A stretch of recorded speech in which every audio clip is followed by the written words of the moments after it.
Hello and welcome to Piano Lessons, a podcast here from Harneys, a global law firm and trust company, specialists in the digital assets world.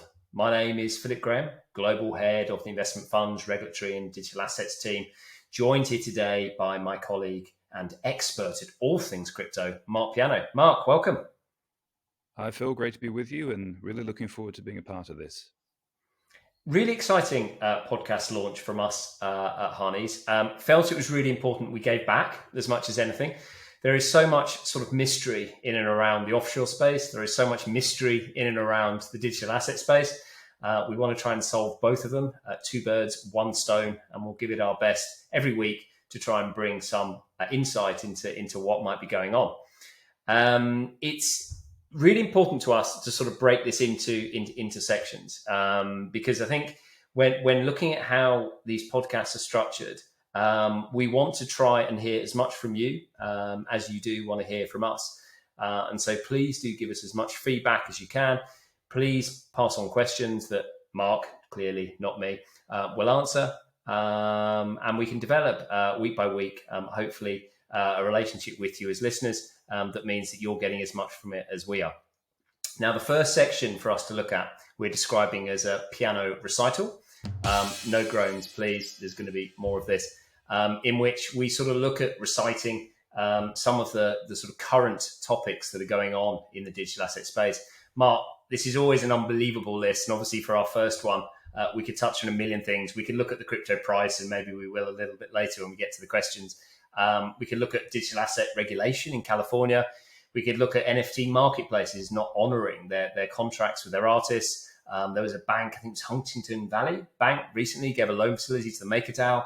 We've got Tornado, we've got Celsius, we've got Voyager, we've got Three Arrows Cap. We've got Singapore and Dubai regulators coming out with new comments all the time. There was even a comment, I think, in the Wall Street Journal about Tether potentially going into insolvency. Mark, it's an unbelievable amount going on. But for our first one, as two crypto lawyers, lawyer to lawyer, there was obviously a very interesting story about Avalanche and a crypto lawyer that was involved in that matter. Interested in your take. Appreciate this is a tricky one to start with, but interested in your take on everything that's going on there. It's certainly a tricky one. I think we have to be very careful in making any kind of comments at this stage, particularly because this is a very recent series of events that are unfolding. But for those who haven't been looking at this, a relatively new website called CryptoLeaks put up a significant amount of what they described as leaked footage, which a particular news outlet verified as being authentic, from a lawyer who allegedly did a deal with Avalanche, which is a very large blockchain service.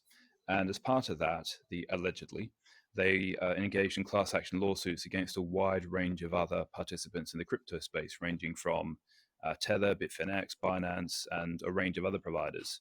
So what we've got is a situation where the allegation is that the law was weaponized effectively to take down competitors. Now, this is an emerging story, and there's updates on a fairly regular basis. The most recent development was the lawyer involved has filed an order with the court in a range of lawsuits, but not all of them, interestingly enough, to withdraw as counsel. Now, we don't know why.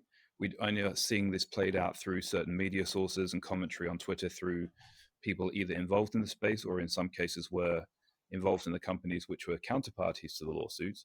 But I think it's worth bearing in mind with most stories in the crypto space, you have to watch things unfold before jumping to conclusions. There's a lot of people watching this very, very closely, not just this particular story, but the space generally.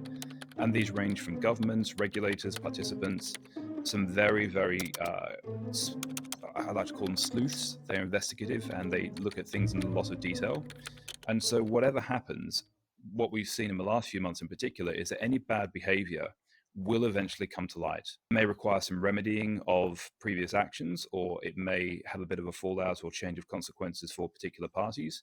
But this behavior, if the allegations are true, will come to light and action will be taken. So I think it shows that you can't really get away with anything in this space, not for very long anyway, but also shows that as a story emerges, people will have their takes, but really as more detail comes out, that's when we see what the big picture is. So very interesting one to watch, especially as lawyers, but let's give it a little more room for more information to come out first before we form a view either way. These are just allegations at this stage. Very subtly put. I mean, it's fascinating talking to our sort of litigation dispute resolution team, who are obviously heavily involved in this space as well. And one part there they love around the asset tracing world is how many of the sleuths, as you describe, are out there. There are people that are constantly monitoring this ecosystem, and I love that about this industry. And people take great pride, frankly, in making sure that others don't get away with bad acting, and something that I think we'll see play out very interestingly here. So no, thank you for that. Thank you for that summary. Let's move along fairly quickly to the piano solo, where I let loose on a particular topic. It was interesting to see this week Chain Analysis put something out about DAOs, about the fact, I believe, that sort of, I think 85% of DAOs put in their treasury only a single crypto asset, and that being a real concern actually for the industry.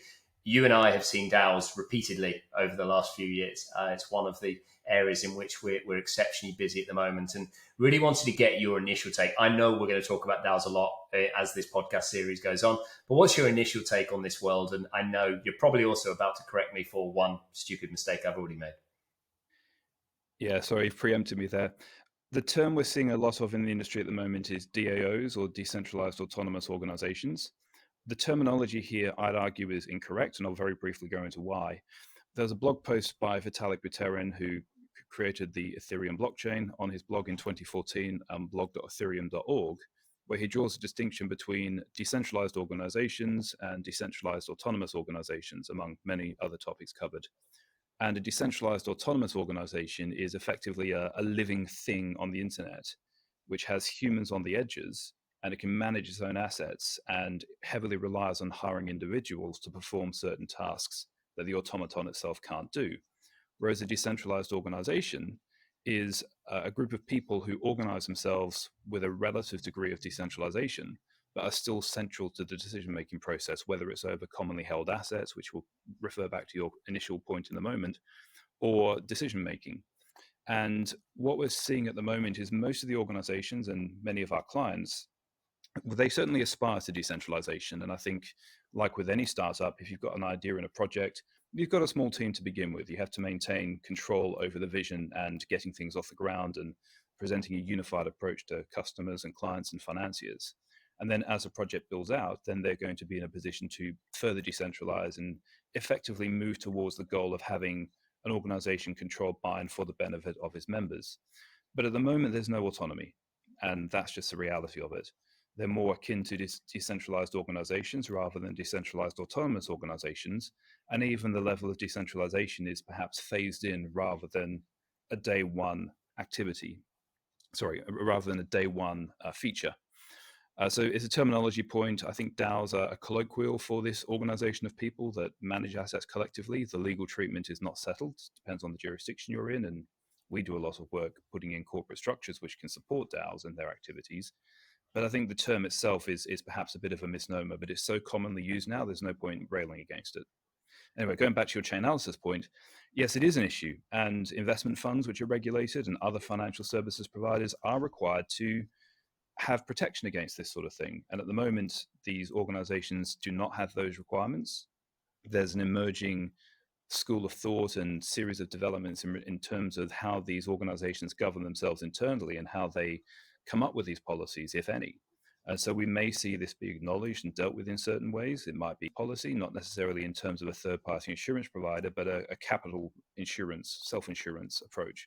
We don't know yet, but I think it's with a space that's emerging so quickly and with so many participants really trying to work together to find the best way forward for their particular configuration, we will see this become an issue in some cases, not be so much of an issue in other cases, but it does help to have this information out there to start a discussion and to bring people who are interested in the advancement of this space to come together and put ideas forward. So I think we're getting there. And these are issues which very, very smart people are aware of and working on. But it's also inherent to the nature of these decentralized organizations themselves that they have to agree that this is a problem and that they want to resolve it. And if so, how to resolve it. So it'll be interesting to see how it develops. But I do think it's an issue that's on many organizations' radar. Completely agree, but there's no disputing the popularity of these projects at the moment, and the complexity that then comes into the analysis when looking at them. We on the offshore side clearly, have a role to play, but we're not the only ones. And when you get into it, and you get into the tax analysis, you get into the regulatory analysis, you get into the structuring analysis, including IP rights and everything that comes with the secret sauce that makes these projects hopefully hum. It's fascinating to see the interplay between all the players, and I think what's really important, as you say, is the phraseology for me. You have to get started, and a lot of these projects feel like a chicken and egg conversation. You have to get started in some form of way with absolutely a vision of hopefully where you can get to, but practically it will often mean that freely, certainly the A goes out, and I'm not completely convinced by the D, and it's not really a no. So ignoring the acronym for now, there is a lot of interest in this Maybe we area. call them ADOs, aspiring decentralized organizations. Beautiful. Let's see if that catches on. Final section we have for you is the piano tuner. That's where Marc tunes in to his listeners, and addresses a question each week that is raised. This one this week has come internally from our team at Harney's, purely because we haven't gone out to market yet, but it's an interesting one, and one that you'll probably see coming a mile off, Marc. I mean, we've been involved in this space since 2015. We've launched over 250 digital asset sort of focused funds. We did the world's largest ICO back in 2017, which we talk a lot less about these days. We've walked through 2 crypto winters. Arguably, you're now seeing a third.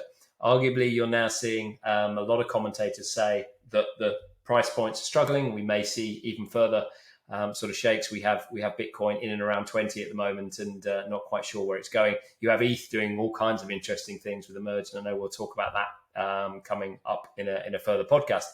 But why are we so busy? And we get this internally all the time. You and I absolutely frantic on a daily basis, but yet the price point is where it is when you look at sort of the crypto markets. What are people doing?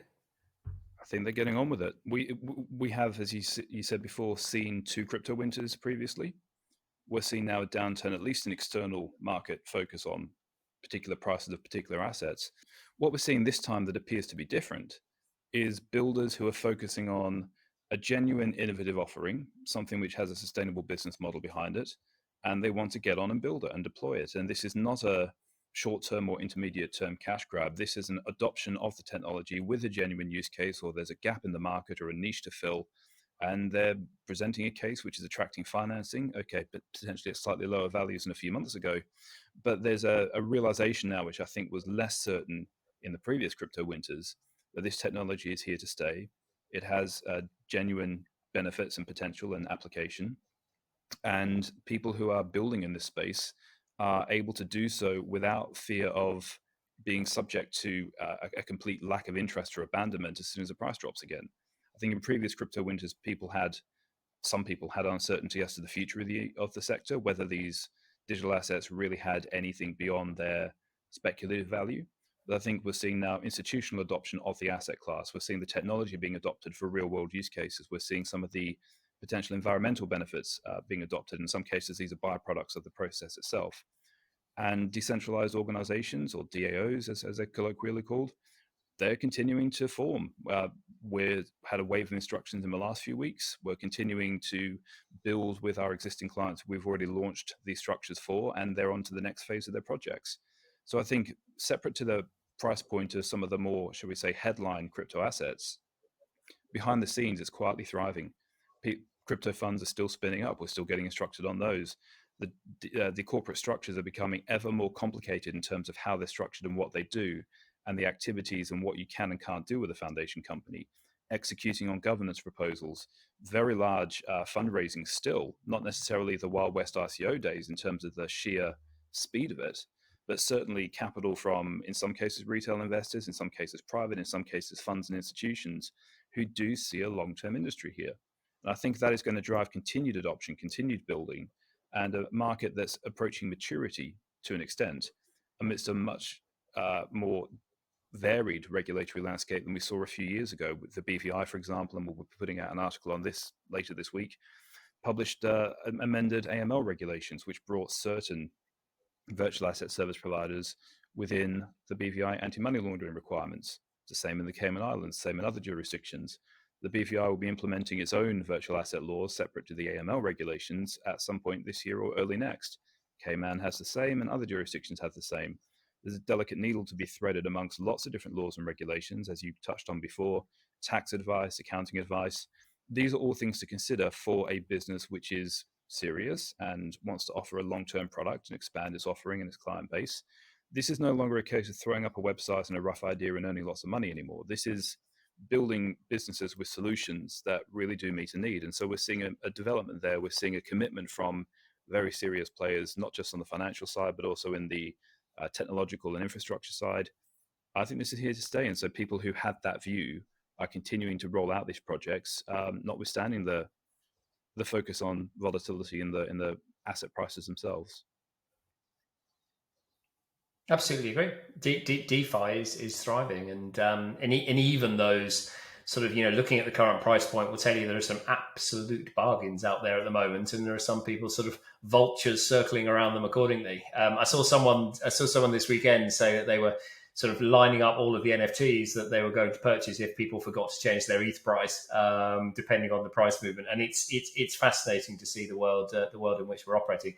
Marc, this has been brilliant. Great answer. Thank you ever so much. Anyone out there, if you want us to address anything at all next week, please do let us know. Yeah, Marc, final words? If we look at what happened in May, June, July with the unwinding and uncertainty of certain centralized lenders, it's actually the DeFi protocols who did better out of that, because they had to get paid first to have the collateral release because it was automatically held. So I think it was a rocky ride, but DeFi, certain protocols certainly proved their worth. Yeah, there's a whole conversation around that, but maybe next time. Thanks very much, Marc.